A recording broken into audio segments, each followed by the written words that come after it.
In a Far Country, a short story by Jack London.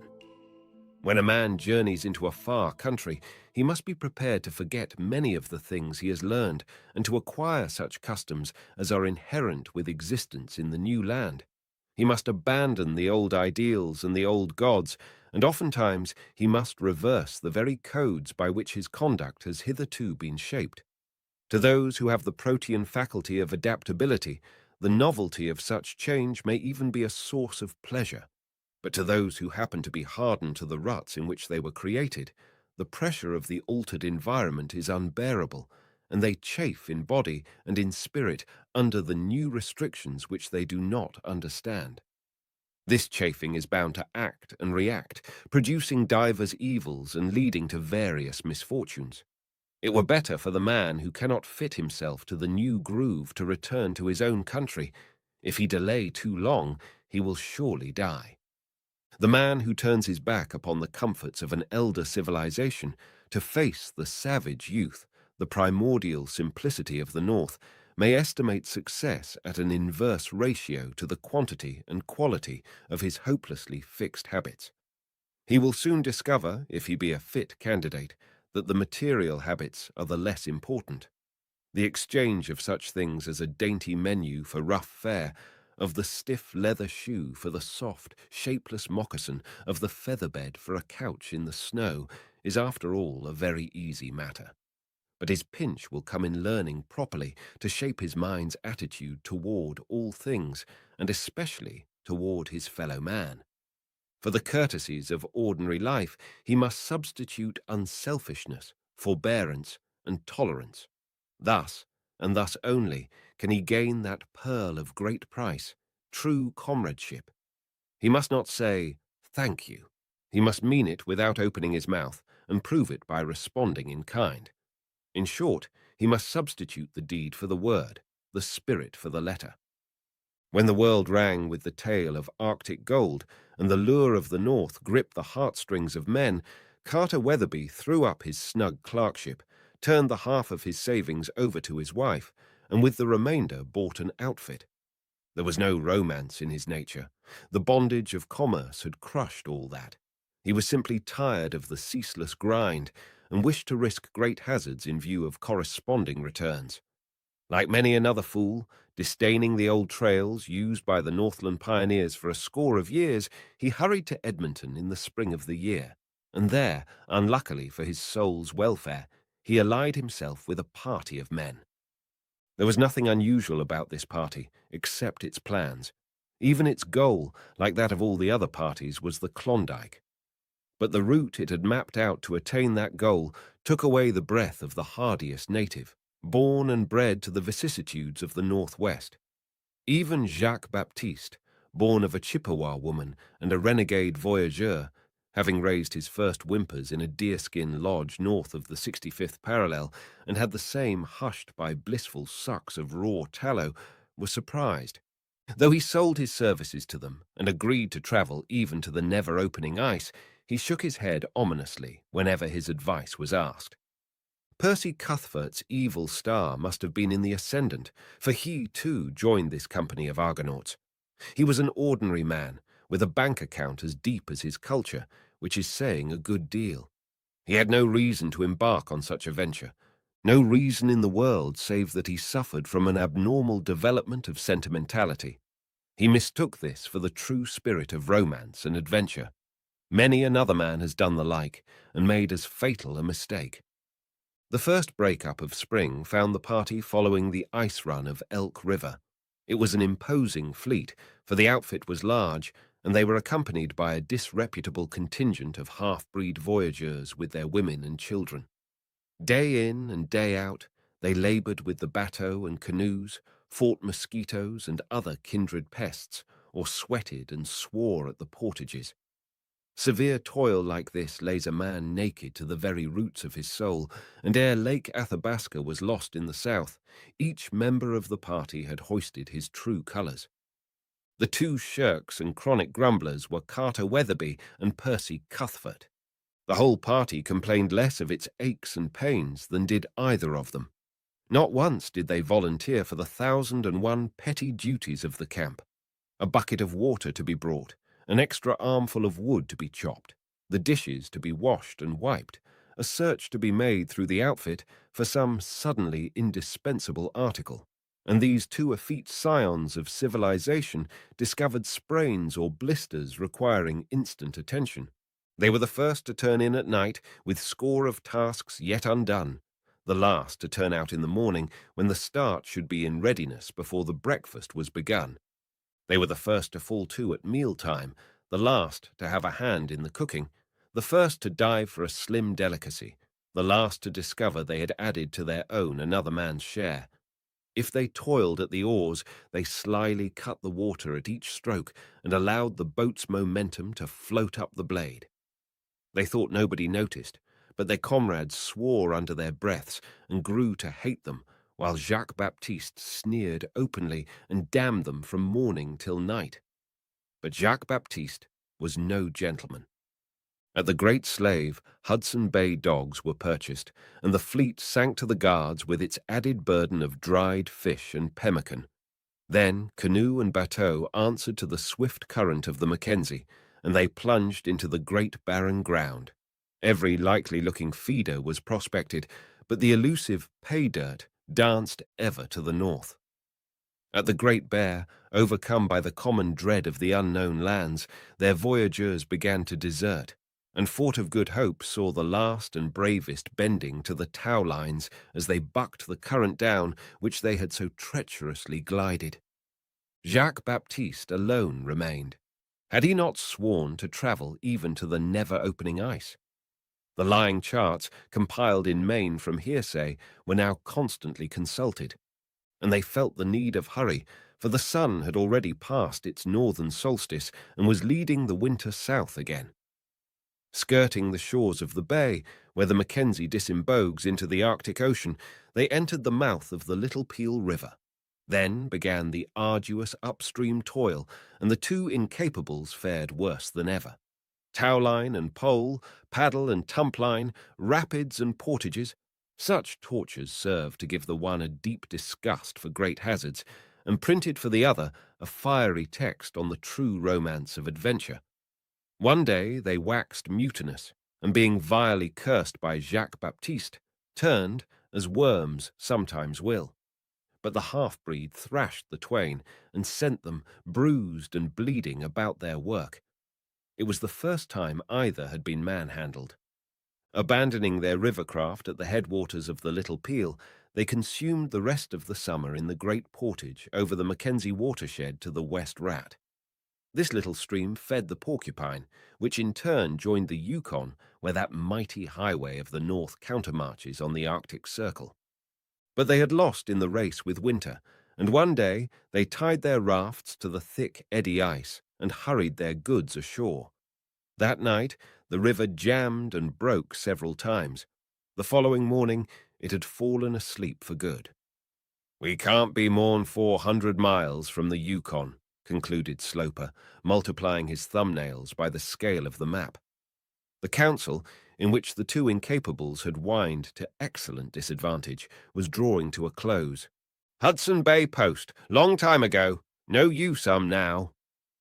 Jacques-Baptiste's father had made the trip for the fur company in the old days, incidentally marking the trail with a couple of frozen toes.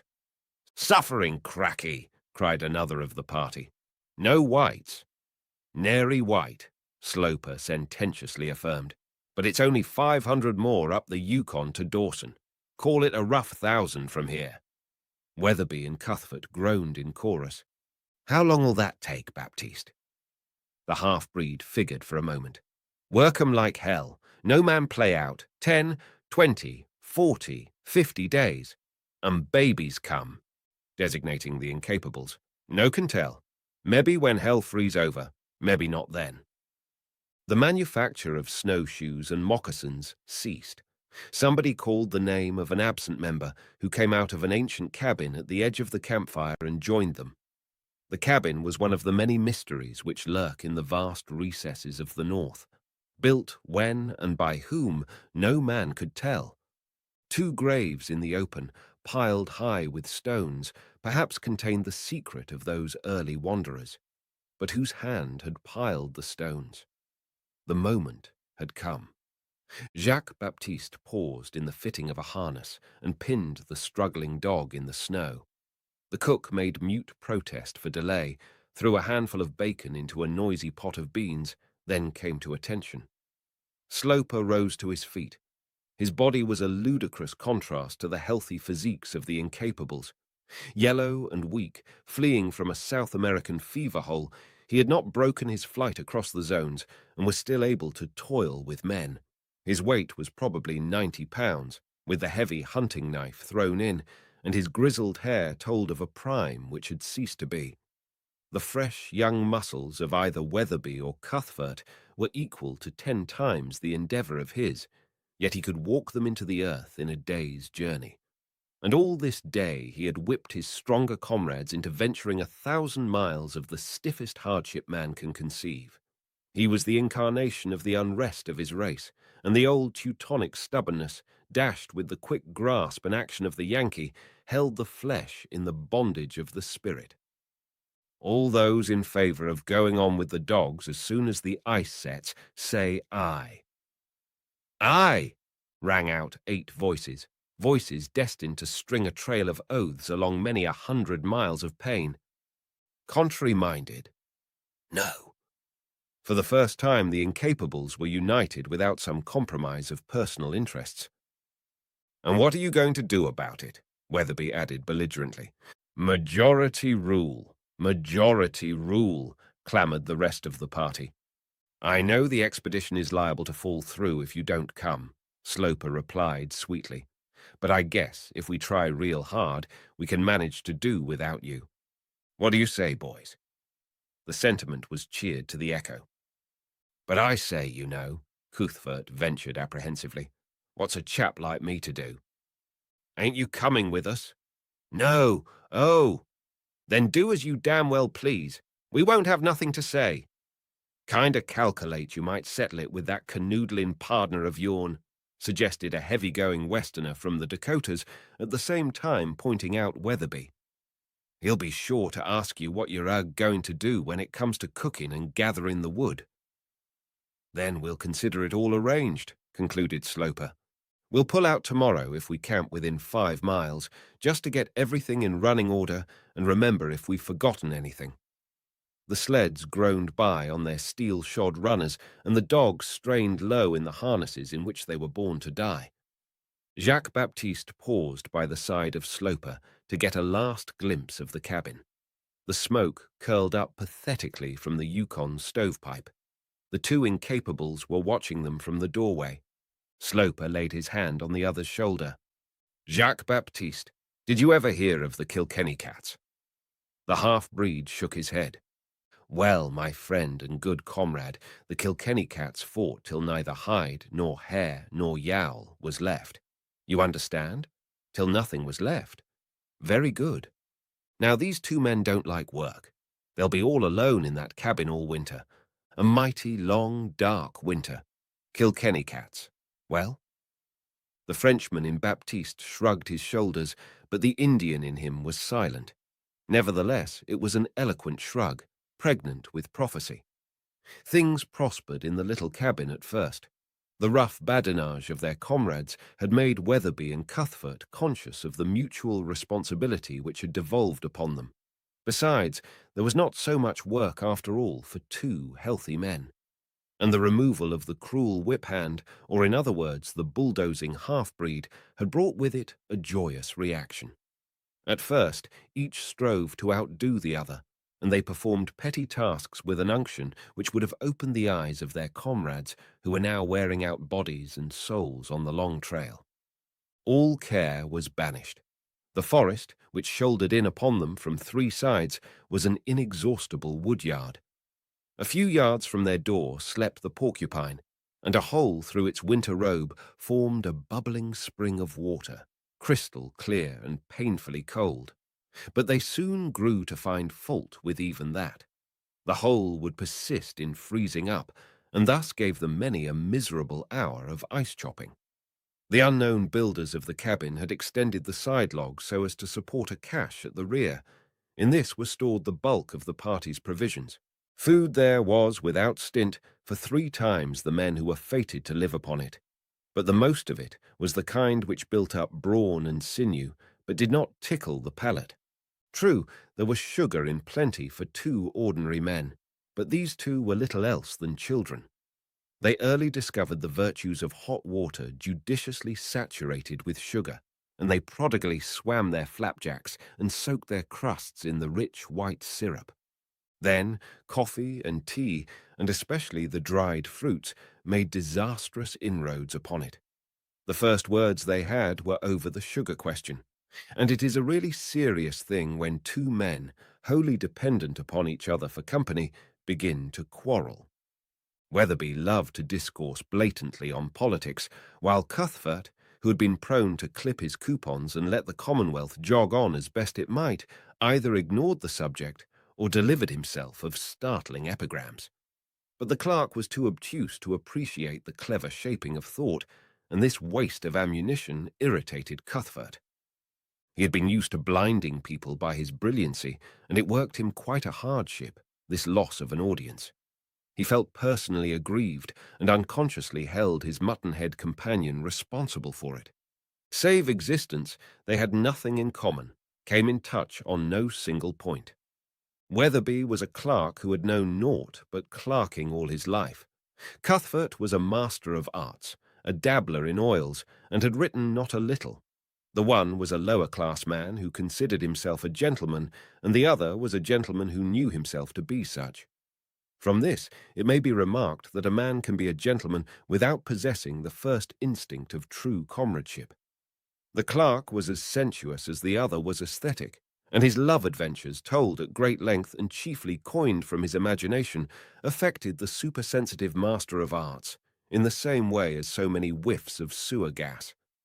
He deemed the clerk a filthy, uncultured brute, whose place was in the muck with the swine, and told him so, and he was reciprocally informed that he was a milk-and-water sissy and a cad. Weatherbee could not have defined cad for his life, but it satisfied its purpose, which after all seems the main point in life. Weatherbee flatted every third note and sang such songs as The Boston Burglar and The Handsome Cabin Boy for hours at a time, while Cuthfert wept with rage till he could stand it no longer and fled into the outer cold. But there was no escape. The intense frost could not be endured for long at a time, and the little cabin crowded them, beds, stove, table, and all, into a space of 10 by 12. The very presence of either became a personal affront to the other, and they lapsed into sullen silences which increased in length and strength as the days went by. Occasionally, the flash of an eye or the curl of a lip got the better of them, though they strove to wholly ignore each other during these mute periods, and a great wonder sprang up in the breast of each as to how God had ever come to create the other. With little to do, time became an intolerable burden to them.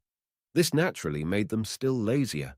They sank into a physical lethargy which there was no escaping, and which made them rebel at the performance of the smallest chore. One morning, when it was his turn to cook the common breakfast, Weatherbee rolled out of his blankets, and to the snoring of his companion, lighted first the slush lamp and then the fire. The kettles were frozen hard, and there was no water in the cabin with which to wash. But he did not mind that. Waiting for it to thaw, he sliced the bacon and plunged into the hateful task of bread-making. Cuthfert had been slyly watching through his half-closed lids. Consequently, there was a scene in which they fervently blessed each other and agreed henceforth that each do his own cooking.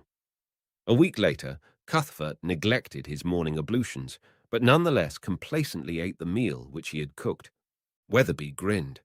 After that, the foolish custom of washing passed out of their lives. As the sugar pile and other little luxuries dwindled, they began to be afraid they were not getting their proper shares, and in order that they might not be robbed, they fell to gorging themselves. The luxuries suffered in this gluttonous contest, as did also the men. In the absence of fresh vegetables and exercise, their blood became impoverished, and a loathsome purplish rash crept over their bodies. Yet they refused to heed the warning. Next, their muscles and joints began to swell, the flesh turning black, while their mouths, gums, and lips took on the color of rich cream. Instead of being drawn together by their misery, each gloated over the other's symptoms as the scurvy took its course. They lost all regard for personal appearance, and for that matter, common decency. The cabin became a pig pen, and never once were the beds made or fresh pine boughs laid underneath. Yet they could not keep to their blankets as they would have wished, for the frost was inexorable, and the firebox consumed much fuel. The hair of their heads and faces grew long and shaggy, while their garments would have disgusted a rag picker. But they did not care. They were sick, and there was no one to see. Besides, it was very painful to move about. To all this was added a new trouble, the fear of the north. This fear was the joint child of the great cold and the great silence, and was born in the darkness of December when the sun dipped below the horizon for good. It affected them according to their natures. Weatherbee fell prey to the grosser superstitions and did his best to resurrect the spirits which slept in the forgotten graves. It was a fascinating thing, and in his dreams they came to him from out of the cold and snuggled into his blankets and told him of their toils and troubles ere they died. He shrank away from the clammy contact as they drew closer and twined their frozen limbs about him, and when they whispered in his ear of things to come, the cabin rang with his frightened shrieks. Cuthfert did not understand, for they no longer spoke, and when thus awakened, he invariably grabbed for his revolver. Then he would sit up in bed, shivering nervously, with the weapon trained on the unconscious dreamer. Cuthfert deemed the man going mad, and so came to fear for his life. His own malady assumed a less concrete form. The mysterious artisan who had laid the cabin, log by log, had pegged a wind vane to the ridgepole. Cuthfert noticed it always pointed south, and one day, irritated by its steadfastness of purpose, he turned it toward the east. He watched eagerly, but never a breath came by to disturb it. Then he turned the vane to the north, swearing never again to touch it till the wind did blow. But the air frightened him with its unearthly calm, and he often rose in the middle of the night to see if the vane had veered. 10 degrees would have satisfied him. But no, it poised above him as unchangeable as fate. His imagination ran riot till it became to him a fetish. Sometimes he followed the path it pointed across the dismal dominions and allowed his soul to become saturated with the fear. He dwelt upon the unseen and the unknown till the burden of eternity appeared to be crushing him. Everything in the Northland had that crushing effect, the absence of life and motion, the darkness, the infinite peace of the brooding land, the ghastly silence which made the echo of each heartbeat a sacrilege, the solemn forest which seemed to guard an awful, inexpressible something which neither word nor thought could compass. The world he had so recently left, with its busy nations and great enterprises, seemed very far away. Recollections occasionally obtruded, recollections of marts and galleries and crowded thoroughfares, of evening dress and social functions, of good men and dear women he had known, but they were dim memories of a life he had lived long centuries ago on some other planet. This phantasm was the reality. Standing beneath the wind vane, his eyes fixed on the polar skies, he could not bring himself to realize that the Southland really existed, that at that very moment it was aroar with life and action. There was no Southland, no men being born of women, no giving and taking in marriage. Beyond his bleak skyline there stretched vast solitudes, and beyond these still vaster solitudes. There were no lands of sunshine, heavy with the perfume of flowers.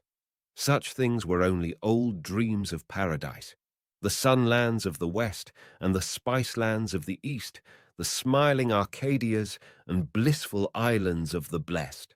Ha! Ha! His laughter split the void and shocked him with its unwonted sound. There was no sun.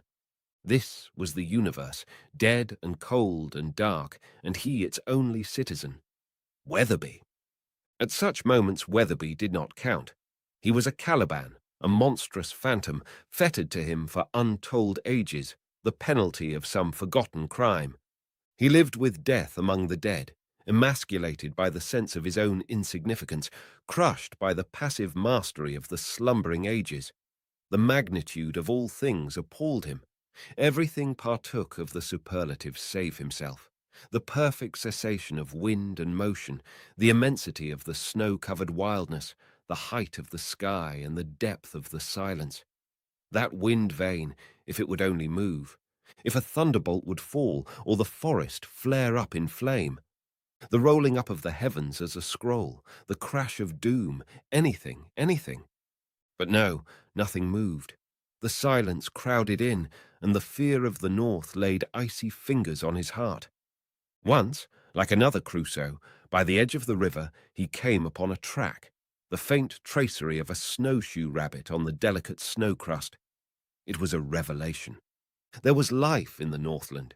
He would follow it, look upon it, gloat over it. He forgot his swollen muscles, plunging through the deep snow in an ecstasy of anticipation. The forest swallowed him up, and the brief midday twilight vanished. But he pursued his quest till exhausted nature asserted itself and laid him helpless in the snow. There he groaned and cursed his folly, and knew the track to be the fancy of his brain. And late that night he dragged himself into the cabin on hands and knees, his cheeks frozen and a strange numbness about his feet. Weatherbee grinned malevolently, but made no offer to help him. He thrust needles into his toes and thawed them out by the stove. A week later, mortification set in. But the clerk had his own troubles. The dead men came out of their graves more frequently now and rarely left him, waking or sleeping. He grew to wait and dread their coming, never passing the twin cairns without a shudder. One night they came to him in his sleep and led him forth to an appointed task. Frightened into inarticulate horror, he awoke between the heaps of stones and fled wildly to the cabin. But he had lain there for some time, for his feet and cheeks were also frozen. Sometimes he became frantic at their insistent presence and danced about the cabin, cutting the empty air with an axe and smashing everything within reach.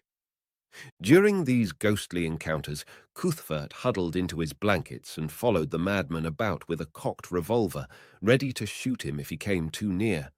But recovering from one of these spells, the clerk noticed the weapon trained upon him.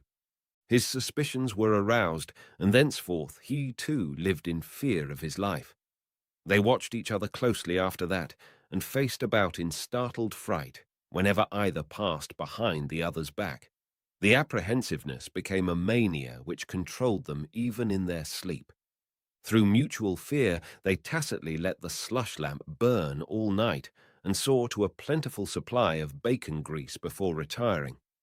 The slightest movement on the part of one was sufficient to arouse the other, and many a still watch their gazes countered as they shook beneath their blankets with fingers on the trigger guards.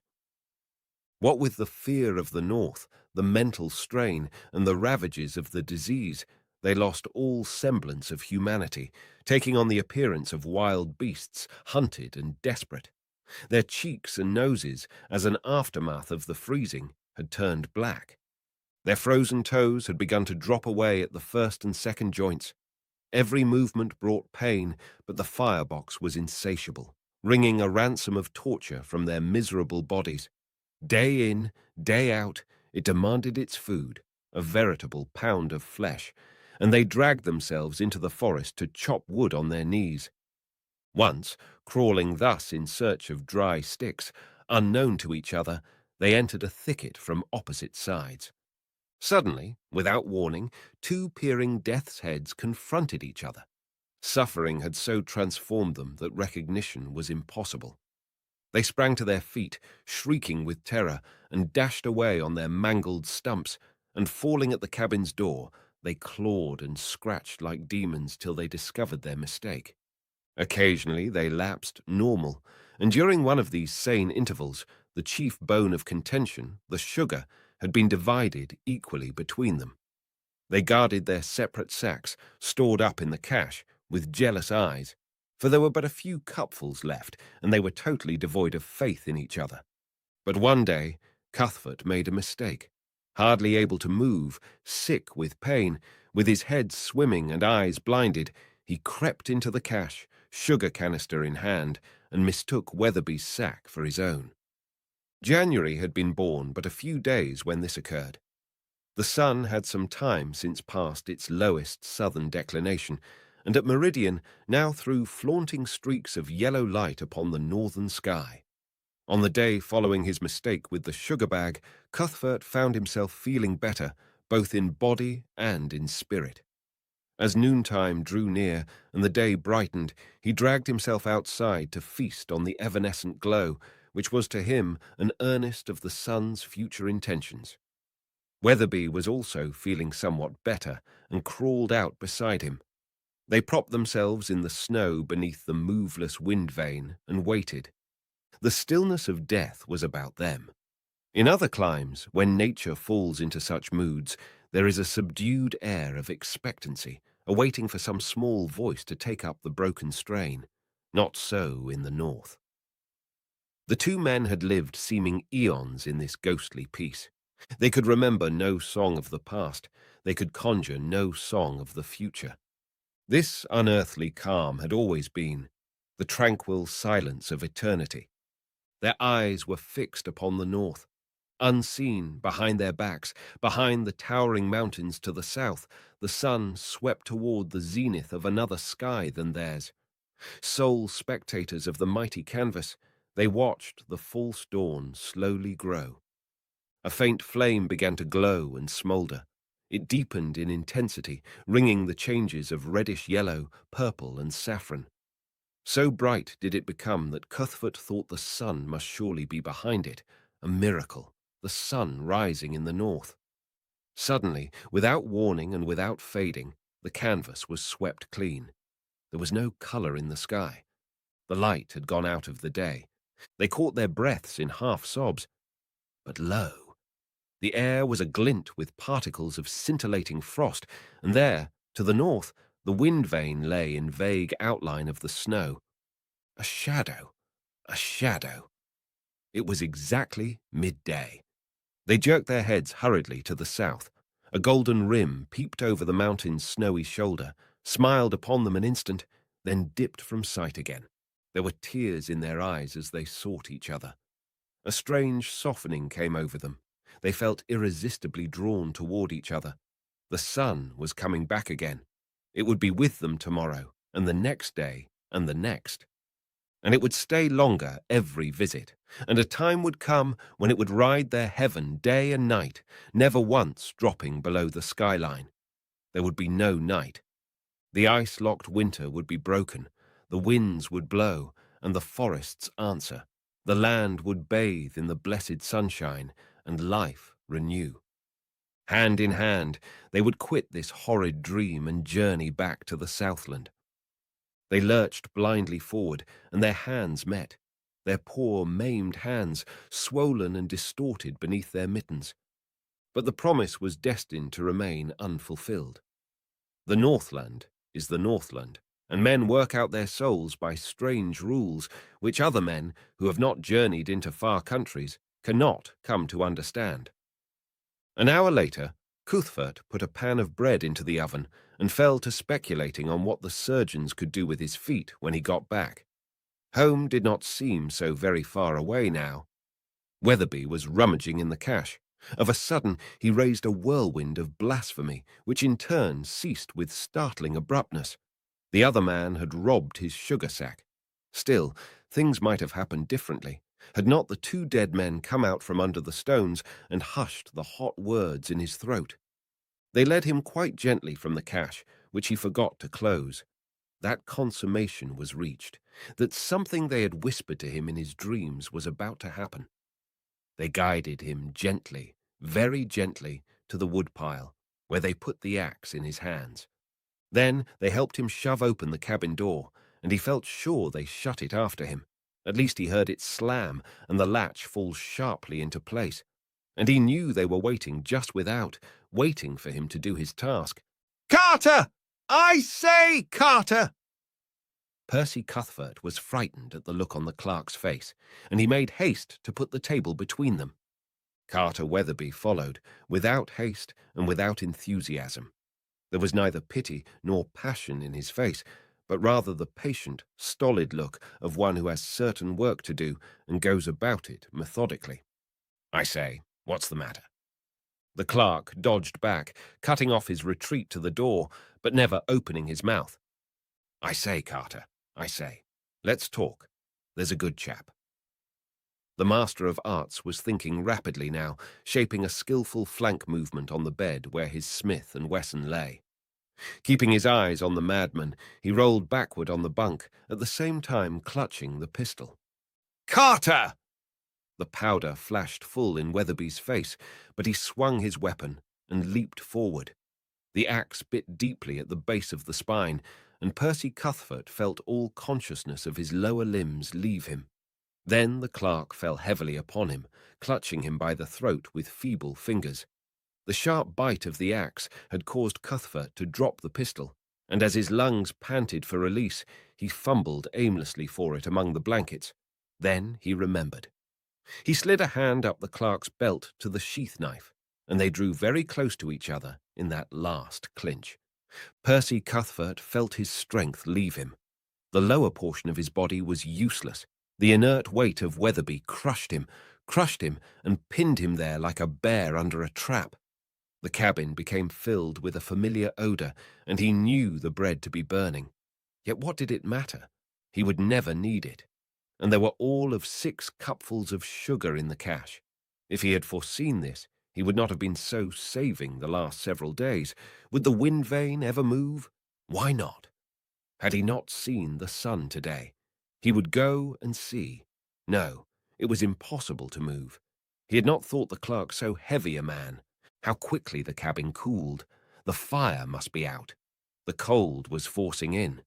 It must be below 0 already, and the ice creeping up the inside of the door.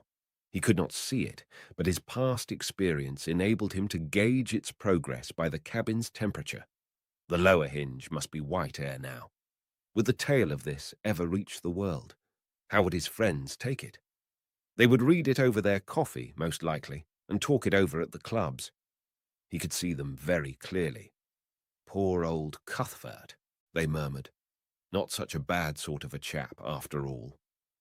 He smiled at their eulogies and passed on in search of a Turkish bath. It was the same old crowd upon the streets. Strange, they did not notice his moose-hide moccasins and tattered German socks. He would take a cab, and after the bath a shave would not be bad. No, he would eat first. Steak and potatoes and green things, how fresh it all was. And what was that? Squares of honey, streaming liquid amber, but why did they bring so much? Ha, ha! He could never eat it all. Shine! Why, certainly. He put his foot on the box. The bootblack looked curiously up at him, and he remembered his moose-hide moccasins and went away hastily. Hark! The wind vane must be surely spinning. No, a mere singing in his ears. That was all, a mere singing. The ice must have passed the latch by now. More likely the upper hinge was covered. Between the moss-chinked roof poles, little points of frost began to appear. How slowly they grew. No, not so slowly. There was a new one, and there another. 2, 3, 4. They were coming too fast to count. There were 2 growing together, and there a third had joined them.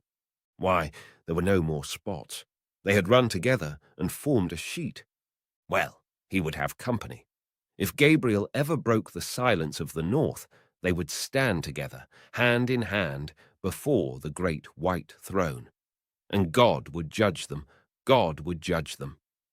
Then Percy Cuthfert closed his eyes and dropped off to sleep.